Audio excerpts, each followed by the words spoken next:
అందరూ ఒకే మాట అన్నారు, రాయలసీమ ఎవ్వరూ కాపాడలేరు, ఇది రాళ్ల సీమగా మారిపోతుందని అందరం కూడా ఆశ వదులుకున్నాం. కానీ సంకల్పం ఉంటే ఏదైనా చేయగలుగుతామని ఆలోచించిన వ్యక్తి సీమ గతిని, స్థితిని, భవిష్యత్తును మార్చేదానికి రూపకల్పన చేసిన నాయకుడు ఎన్టీ రామారావు గారు.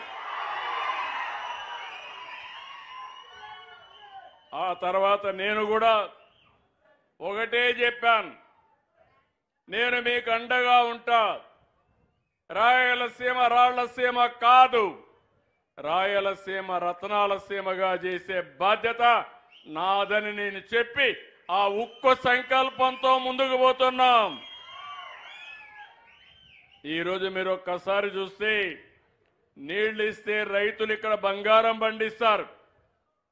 మనది వ్యవసాయ ఆధార రాష్ట్రం. సాగు బాగుండాలంటే నీళ్లుండాలి.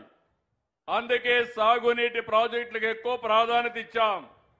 14, 19 68,000 కోట్ల రూపాయలు ఆధునిక దేవాలయాలకి సాగునీరు జలాశయాలకు ఖర్చు పెట్టిన పార్టీ తెలుగుదేశం పార్టీ. ఒక్క రాయలసీమలో 12,500 కోట్ల రూపాయలు ఖర్చు పెట్టాం. కానీ దురదృష్టం, 5 ఏళ్ళు ఒక పార్టీ వచ్చింది, పేరు కూడా చెప్పను. ఆ పార్టీ వచ్చి నారాయలసీమని 2,000 కోట్లు ఖర్చు పెట్టారు. ఈ 2,000 కోట్ల రూపాయలు జీతాలకు కూడా ఇచ్చే పరిస్థితి లేదు. మళ్ళీ నేను వచ్చాం, ఎన్డీఏ వచ్చింది. ఈ సంవత్సరం ఒకే ఒక ప్రాజెక్టు హంద్రీ నీవా 3,850 కోట్ల రూపాయలు ఖర్చు పెట్టి 4 టీఎంసీ నీళ్లు తీసుకుపోయే విధంగా కార్యాచరణ ప్రణాళిక తయారు చేసింది ఎన్డీఏ ప్రభుత్వం. నేను మీ అందరికీ ఒకటి హామీ ఇస్తున్నా, 11వ తారీఖున పంపులు ప్రారంభిస్తాం. 15వ తారీఖు జీడిపల్లికి నీళ్లు తీసుకుపోయే బాధ్యత ఈ ప్రభుత్వానిది. మీరందరూ గుర్తుపెట్టుకోవాలి, సాగునీటి విషయంలో సీమలో పేటెంట్ ఏదైనా ఉందంటే అది ఎన్డీఏది, తెలుగుదేశం పార్టీది. తెలుగు గంగ ఎవరి తమ్ముళ్ళో ప్రారంభించిందని మిమ్మల్ని అడుగుతున్నా. పోతిరెడ్డి పాడు ప్రారంభించింది ఎప్పుడని మిమ్మల్ని అడుగుతున్నా. గాలేరు నగరు ఎవరు ప్రారంభించారని మిమ్మల్ని అడుగుతున్నా. హంద్రీ నీవా ఎప్పుడు వచ్చిందని మిమ్మల్ని అడుగుతున్నా. గండికోట మొదలుకొని అన్ని ప్రాజెక్టులు కడాకు సిద్ధాపురం వరకు నేనే ప్రారంభించా, నేనే నిర్మాణం చేశాం. అందుకే ఈరోజు మీరు ఒక్కసారి చూస్తే నేనెప్పుడు కూడా తెలుగు రాష్ట్రాలు బాగుండాలి, అటు తెలంగాణ బాగుండాలి, ఇటు ఆంధ్రప్రదేశ్ బాగుండాలి. నాకిచ్చిన గౌరవం చరిత్రలో తిరిగి ఎవ్వరికి ఇవ్వరు, ఎవరికి దక్కదు. మీరందరూ చూస్తే సమైక్య ఆంధ్రప్రదేశ్లో 10 సంవత్సరాలు ముఖ్యమంత్రి, 10 సంవత్సరాలు ప్రతిపక్ష నాయకుడిని. ఎవరు కూడా ఇంత సుదీర్ఘ కాలంలో ముఖ్యమంత్రిగా ప్రతిపక్ష నాయకుడిగా లేరు. విభజన జరిగిన తర్వాత మళ్ళీ రెండోసారి ముఖ్యమంత్రిని. నా ఆలోచన ఒకటి, ఎట్టి పరిస్థితుల్లో కూడా తెలుగు జాతి ప్రపంచంలోనే నెంబర్ 1 గా ఉండాలనేది నా సంకల్పం. అది చేస్తాం. 9 ఏళ్ల పరిపాలన ఆ రోజు.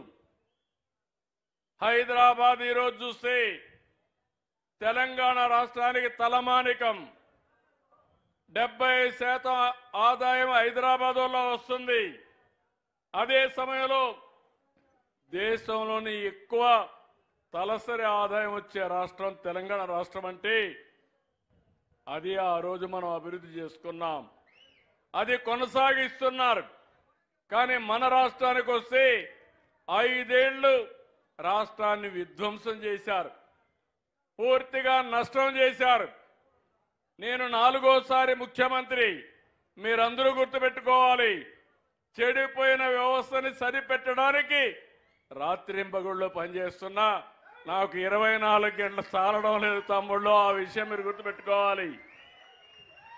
అయితే భగవంతుడు అందరికీ 24 గంటలే ఇచ్చాడు. ఆరోగ్యంగా ఉంటే ఇంకో కొన్ని సంవత్సరాలు బతుకుతాం. బాగా చెడు అలవాట్లుంటే, చెడు ఆలోచనలుంటే తొందరగానే పోతాం. అవునా కాదా అని మిమ్మల్ని అడుగుతున్నా. అందుకే ఈరోజు మీరు చూస్తే 3,890 కోట్ల రూపాయలతో హంద్రీ నీవా కాలువల విస్తరణ, కాలువల లైనింగ్ ఇవన్నీ మొదలుపెట్టాం. నేను ఒక టార్గెట్ పెట్టాను. ఈ నెల 15కు జీడిపల్లికి నీళ్లు రావాలి.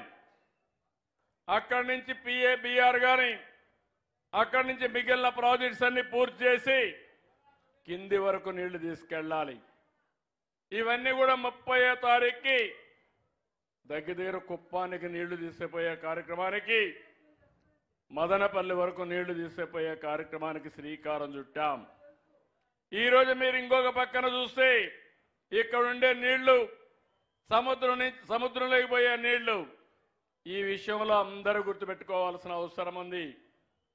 సముద్రంలోకి పోయే నీళ్లు తెలంగాణ కానీ ఆంధ్రప్రదేశ్ రాష్ట్రం కానీ పూర్తిగా వాడుకోగలిగితే రైతులకు మేలు జరుగుతుంది.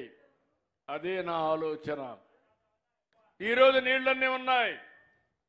అందుకే ఈ సంవత్సరం ముందుగానే వ్యవసాయ కార్యక్రమాలు ప్రారంభించాం. ఈరోజు మనకు పోలవరం పూర్తి అవుతా ఉంది.